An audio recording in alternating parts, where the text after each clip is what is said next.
Bonjour les amis. J'ai surpris cette conversation sur les réseaux. Je vous propose d'écouter et de vous faire votre propre avis. Donc, au niveau de la critique de l'islam, vous avez vu, on a fait plein de lives là ces dernières semaines. Moi, j'ai commencé là, c'est assez récent. On a commencé par les saintes cartes, qui, vous allez voir, ne sont pas si éloignées de ce qu'on peut faire quand on critique l'islam. Je pense que les saintes cartes, mes frères, ont leur place entière dans la critique de l'islam. En fait, on a montré dans les derniers lives, on a vraiment montré les textes du Coran, les hadiths certifiés. J'ai donné aux gens, aux musulmans qui étaient sur le live, et même aux athées et autres, j'aurais donné en fait en réalité un bâton pour me frapper. Je leur ai dit, voici les textes du Coran, voici les hadiths, voici ce que j'en pense, moralement, et voilà, c'est criminel, c'est illégal, etc. On a fait une critique, et en fait, personne n'est venu me dire, tu mens, les textes que tu as mis, c'est un faux. On ne trouve pas ça dans le Coran, on ne trouve pas ça dans les hadiths. Aucun n'a pu me dire que je mentais. Ils étaient tous d'accord que c'était des textes authentiques. Ils ont bien sûr évidemment... Salut N, salut à toi. Ils ont bien évidemment... je suis en train de faire la critique de l'islam. N, tu viens tout juste d'arriver, ça va durer 10 minutes, un peu moins. Et après, vous pourrez rebondir sur ça. Donc ils ont trouvé des excuses, malgré le fait qu'on leur montrait les textes du Coran, les hadiths certifiés, nos critiques, etc. Face à ça, ils ne m'ont jamais traité de menteur en réalité. Ils ont toujours dit salam Skol, salam Bruno. Ils ont toujours trouvé des excuses, ils ont parlé évidemment de contexte, de mœurs.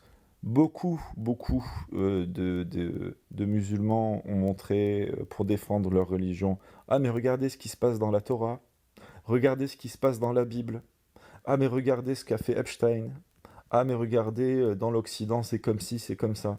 Mais la critique en elle-même de l'islam, ils ne la font pas. Il y en a certains qui m'ont dit qu'ils étaient coranistes, ou même certains qui m'ont dit qu'ils étaient de tradition sunnite.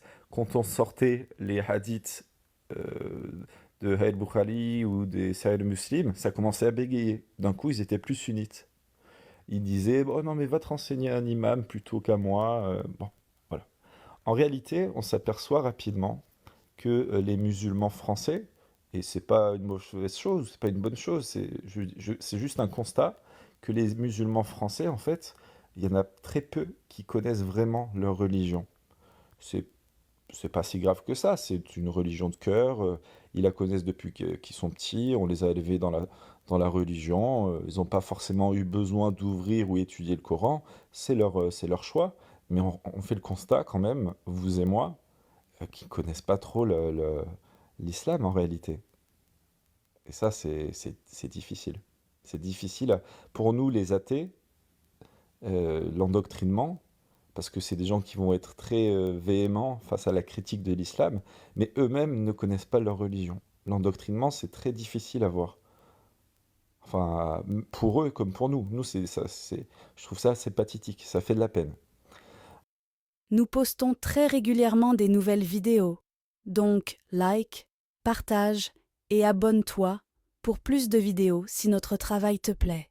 En- je pense qu'il est le plus dangereux dans ces gens-là qui sont endoctrinés, c'est qu'en réalité, ils vont utiliser leur ignorance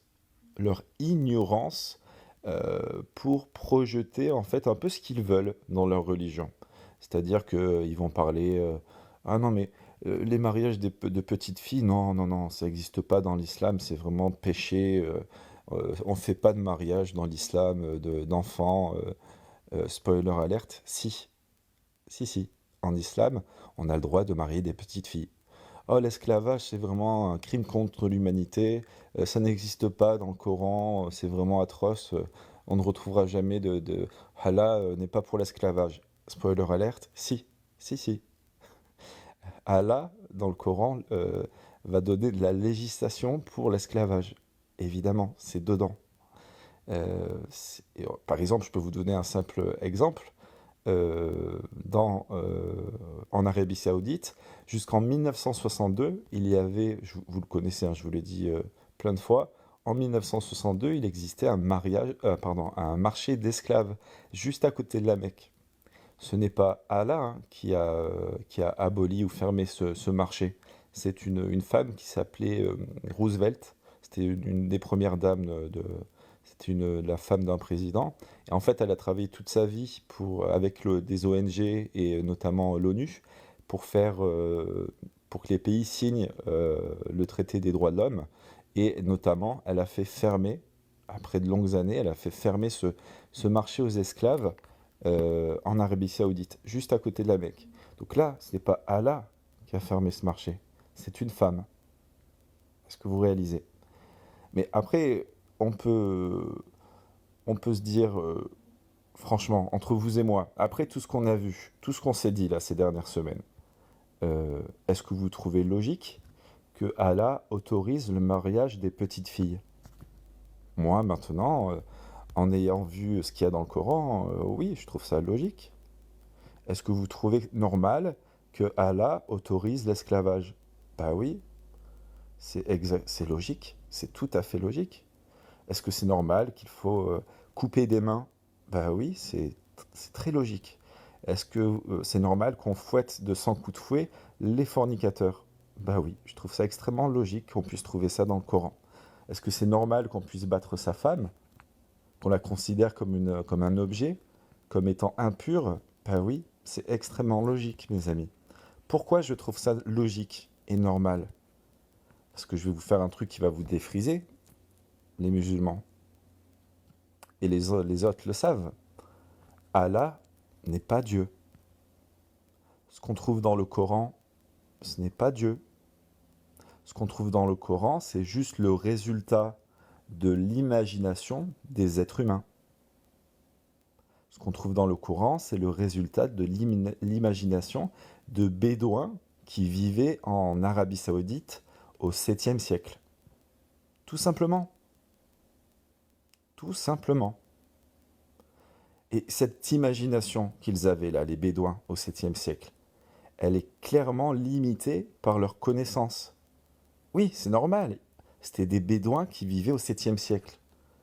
Ils ne pouvaient pas imaginer à l'époque l'égalité des sexes. Évidemment. Évidemment, ils n'avaient aucune connaissance des droits de l'homme. Évidemment qu'ils ne pouvaient pas s'imaginer que les homosexuels pouvaient vivre leur sexualité librement. Évidemment. Au 7e siècle, les Bédouins, c'était pas normal pour eux. Évidemment qu'ils ne pouvaient pas imaginer qu'on ne pouvait pas marier les petites filles. Évidemment. C'est normal au 7e siècle de marier les petites filles. Évidemment. C'est le contexte. Mais c'est le contexte des Bédouins vivant en Arabie Saoudite au 7e siècle. C'est évident. C'est évident. Je vous défie tous ceux qui font ah non, non, non, non. Je vous défie de me donner une seule phrase dans le Coran qu'un Bédouin du 7e siècle ne pouvait pas prononcer.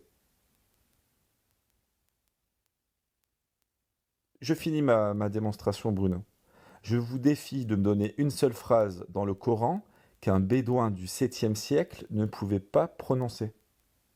Oui, voilà, Redfield, les pingouins. Par exemple, comme dit Redfield, les animaux dans le Coran. Il n'y a pas de koala, il n'y a pas de pingouin, il n'y a pas comment on dit, de kangourou dans le Coran. Par contre, il y a des ânes, des mules. Bah oui, évidemment, les Bédouins, ils connaissaient pas les koalas. Ils connaissaient pas, mais ils connaissaient les ânes. Aujourd'hui, le problème que l'islam et même l'humanité rencontre aujourd'hui avec l'islam, ou les religions, de toute façon, pour toutes les religions, en règle générale, c'est lorsque quelqu'un va sacraliser ce qu'il y a dans le Coran ou dans les livres saints. En finalité, là, dans le Coran, ils ne sacralisent pas les paroles d'Allah. Ils sont en train de sacraliser les paroles d'un bédouin du 7e siècle, qui est une ignorance immensément plus grande que la nôtre. Vous comprenez?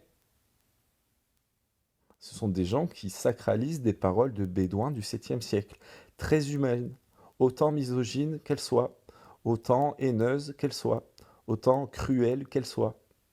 Évidemment, évidemment. C'est pour ça qu'il y a des gens qui sacralisent tellement la parole des Bédouins du 7e siècle que tu vas commencer à dire bah, la Terre elle est plate. Le soleil tourne autour de la Terre. Pardon, ouais, le soleil tourne autour de la Terre. Qu'un homme de 50 ans peut se marier avec une petite fille.